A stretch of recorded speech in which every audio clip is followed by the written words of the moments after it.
शिवसेनेकडून विद्यार्थ्यांना शालेय साहित्य वाटप. 2 दिवसांपूर्वी झालेल्या ढगफुटी सदृश्य पाऊस आणि जालना शहरातून वाहणाऱ्या कुंडलिका सीना नदीच्या पुरात काठावर असलेली लोहार मोहल्ला भागातील घरे, संसारोपयोगी साहित्य आणि विद्यार्थ्यांची पुस्तकं वाहून गेली होती.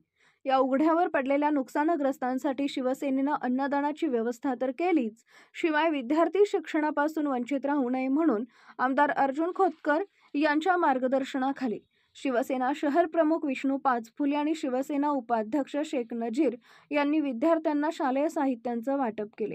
या प्रसंगी मराठा महासंघाचे जालना जिल्हाध्यक्ष अरविंद देशमुख, मेघराज चौधरी, शेख जावेद मनु नौमलकर, शेख महबूब, इरफान पठाण, सिकंदर सय्यद, सचिन परदेशी, आकाश कांबळे, प्रदीप नौमलकर, शेख मासूम आदी उपस्थित होते. सर्वप्रथम सर्वांना नमस्कार. जय महाराष्ट्र.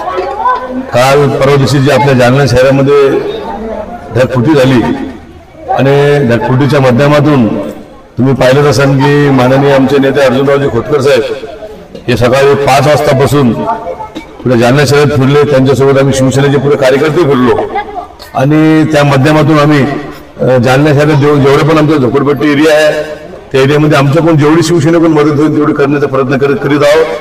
आणि त्यातच एक भाग म्हणून आमचे शिवसेनेचे उपशहर प्रमुख नजीरभाई यांनी आज त्यांच्या वतीने आपल्या लोहार महिला येथे ज्या मुलांचे दप्तर वगैरे वाहून गेले होते, शाळेचे साहित्य वाहून गेलं होतं, त्यांच्यासाठी सर्वांना साहित्य आणून दिलं आणि सर्वांसाठी आता खिचडीची व्यवस्था केली.